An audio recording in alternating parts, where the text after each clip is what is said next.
Okay, so basically I just made a mess of the room trying to figure some things out that I have in the closet over here. And then these are the bins, the containers that I bought last week at IKEA. And I bought this storage container so that I can put my perfume bottles in. But now I'm thinking I have this huge box full of lids, black lids. I should probably just put those in here. So I can get rid of this box that was in my other closet in the hallway.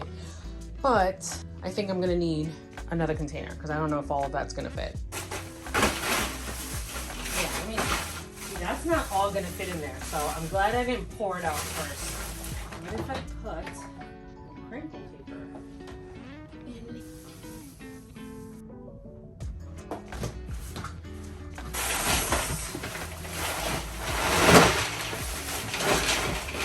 Remember what this closet looked like before, but I just finished cleaning it up and I probably should have recorded myself, but I left the camera in the studio and I started working and I was already all sweaty trying to organize this. So at that point I was like, let me just keep going. But I cleared up some space. I removed a huge box that was over here full of my black lids for my destination collection. I put those in the studio inside of the white Tupperware, but I feel like this is really nice and organized. Well, at least for me it is. So back in the studio, we have these bins that were in the closet and I kind of fixed it up a little bit. So in that one, I have my tea lights. In here, I have my gold tins. Here, I put my gold lids. I just filled it up. I do have another huge box of the gold lids in the other closet over there. I wish I would have gotten a bigger one of these so I can fit the entire box here. These are my black lids for my destination collection that I was just mentioning, and crinkle paper for my gift boxes that I have on my website. I'm probably gonna go back and get another big one like this. You know what I love about these? These are from IKEA. I didn't know for the longest time that this little square piece here, I don't know if you can see it, is actually for you to write on with a erasable marker. So I had no idea that that's what that's meant for. So you can kind of like get some spray or some water and paper and you can wipe it off and write on it. I've had these for years and I never knew that. So I just figured that out now. So that's good. And that's what the closet looks like now. I don't know if that's any better than what it was before, but it feels a little more organized for me.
recording your butt.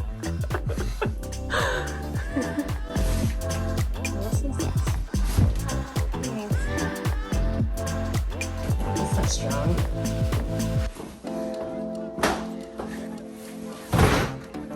Thank you. High five.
Yeah, I need to get her out of the house or something because she. Technically, she didn't eat that much. I said technically. Where did I put that other thing?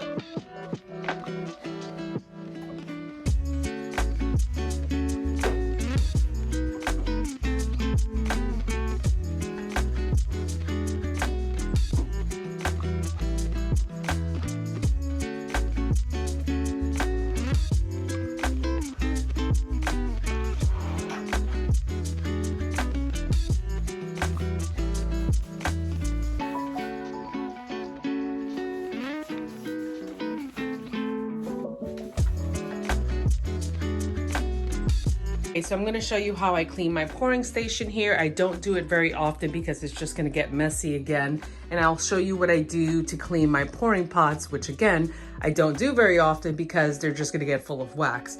So what I typically do is just hit it with the heat gun, and whatever wax is melted, I pour it into one of these jugs that I have empty and I use for that purpose. Let's say if I'm making a batch of candles and I have a little bit of wax left over, typically what I do is make tea lights out of those, and so I'm not wasting product. But if I have enough tea lights in that fragrance, or it's just not enough to make a tea light, I'll pour it in here. You never want to pour wax down your sink, ever, ever, ever. Don't do that. So I do that. I hit it with the heat gun. I take a paper towel and then I wipe up the excess and then I let it dry. You never want to wash it with soap and water. I remember in the beginning stages of candle making, I did wash it with soap and water.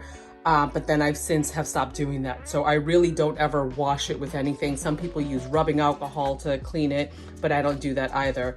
And you're probably thinking, well, what about mixing fragrances? Well, the little bit of fragrance oil that's left in here will not overpower the majority of the fragrance oil that you're pouring in here. So if I fill this up to the top, it normally holds about 60 ounces of wax, of melted wax. And then I put my percentage of fragrance oil. That's gonna overpower whatever tiny percentage of fragrance oil is left here. I've been doing it that way for years and I've never had any complaints about cross-contamination with fragrances and lingering scents. So for me, that's the best way to do that. So then I'm just gonna go ahead and clean this up, and then I think we are done.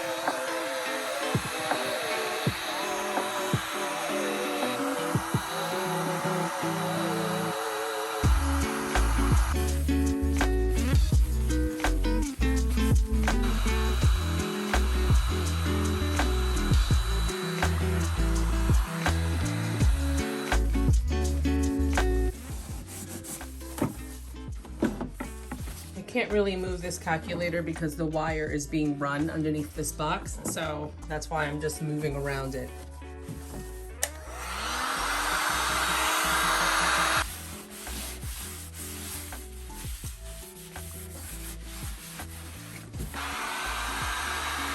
And the reason why I put this little plastic plate here is because the pouring pitchers go right on top of the scale. And when I'm pouring it from the melter, it's super hot and can sometimes affect the scale. It has the calculator calculate the percentages off a little bit. So I put this here to kind of not transfer the heat, and it helps out a lot. These are also linked in my Amazon storefront, so you can find them below.